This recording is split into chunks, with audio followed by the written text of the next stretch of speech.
a lot of the Western nations, like the United States, the UK, people will, make excuses for countries like Norway, Iceland, Sweden, Denmark, and say, well, they're social democracies. They're a nice, happy medium between capitalism and socialism.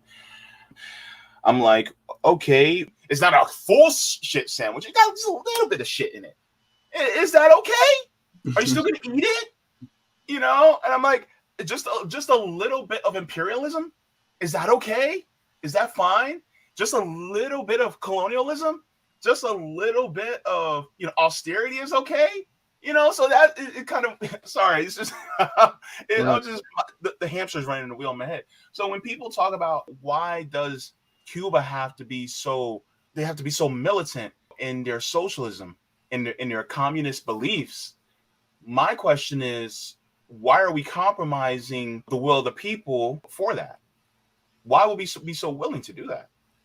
Right. And, I mentioned when we first started that really to understand the truth of Cuba, you need to have to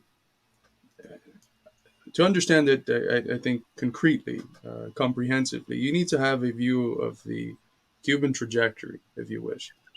Cuba is a country that, like most places in the Americas, was colonized in the late 15th century. It was colonized by the Spanish. And what ensued was, as usual, the genocide of native peoples, the bringing over of African peoples to be enslaved and to work in plantations.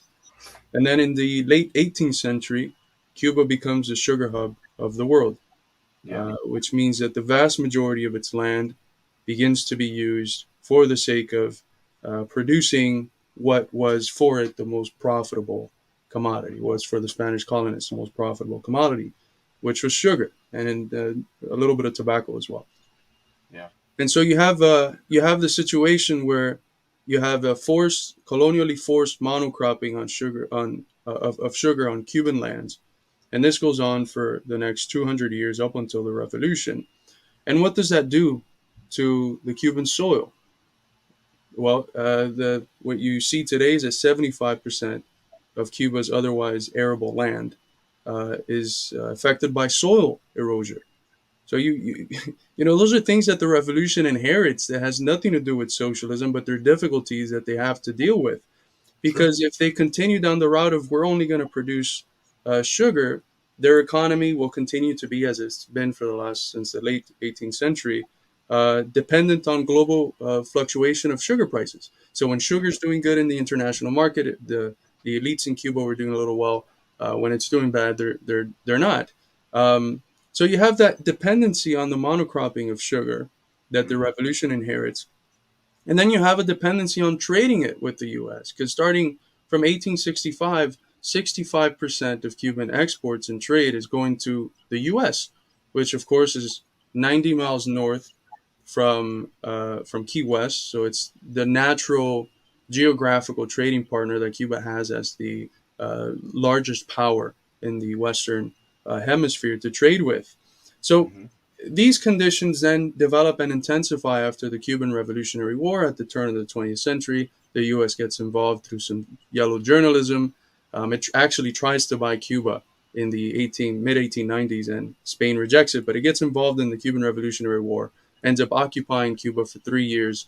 The condition that it sets for leaving Cuba is the Platt Amendment, which basically makes it so that the U.S. has the capacity to come back and occupy Cuba at will whenever it feels like its economic interests in the island are being threatened, because, again, the vast majority of Cuban resources and production was in the hands of American multinational companies. So the U.S. state, as a instrument of these oligarchs and these monopolists, obviously has a vested interest in sustaining the condition that Cuba was in, its neo-colonial imperialized condition. And it's a condition where the vast majority of Cubans were extremely, extremely poor. A very small amount that played the role of a sort of managerial class, the bow tie worms that Marti used to talk about. They lived very well. And Havana was known as Sin City. It was the Vegas before Vegas. And that's the memory that a lot of the people that are in Miami, who came very early on and whose family fled with the revolution, that's the memory of Cuba that they have. So in their heads, Cuba was a paradise. But The question is, who was it a paradise for? It was a paradise for a very small percentage of specifically white Cubans, and it was a paradise for American capitalists and capitalists from other nations that came and had their way with Cuban women, because there was vast prostitution that went to the casinos and lived the Vegas life. So it's the revolution, which really it starts moving and getting started with the 26th of July movement around 1953. It finishes, or it grabs power in 59. That's when it really starts. But it's a completely popular uprising. It's a popular uprising. I don't know if you're familiar with the story, but Fidel comes with 72 other people on a boat called the Grama. Um, they land, and as soon as they land, they get attacked. The group splits into two. It's reduced to like a couple dozen people, and somehow in that condition, they're still able to win the war. How they do that? Well, because they were able to solidify the people, and the people saw their interests represented by this revolutionary movement, the 26th of July. So it's a deeply popular movement. And what ends up happening is that as soon as it grabs power, the main concerns are giving the resources and the land and the factories, making that which was producing riches for American corporations, having all of that be invested in Cubans, right? A Cuban land and Cuban produce and Cuban work and all of that for Cubans and not for American capitalists. And so you begin to start the process of nationalizing lands in order to do land reforms and distribute land amongst the agricultural workers. You begin to nationalize companies, and one thing leads to another because the U.S. doesn't like these because these companies are American companies. Yeah. You begin to have sanctions here, sanctions there, and eventually, within a year, Cuba's forced to turn from its trading ally being the U.S. to the USSR. The full blockade comes into place, and from the beginning, they have been very open about the reasons for this blockade. If I may, real quick, read a short part from a memorandum from Lester Mallory, who was Deputy Assistant Secretary of State for Inter-American Affairs. He wrote in 1960 that every possible means should be undertaken promptly to weaken the economic life of Cuba. If such a policy, that means the blockade, is adopted, it should be the result of a positive decision which will call forth a line of action which, while as adroit and inconspicuous as possible, makes the greatest inroads in denying money and supplies to Cuba, to decrease monetary and real wages, to bring about hunger, desperation, and overthrow a government.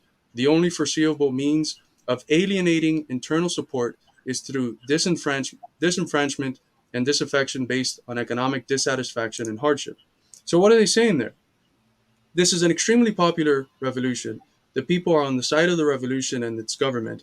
The only way that we can change this reality is by strangling Cuba economically, right? Through a blockade that affects it not only from trading with its historical trading partner, which was the U.S., but because of the U.S.'s role as a global hegemon, from trading with all of the forces that are allied to the U.S.'s axis of evil, if you want to call it that.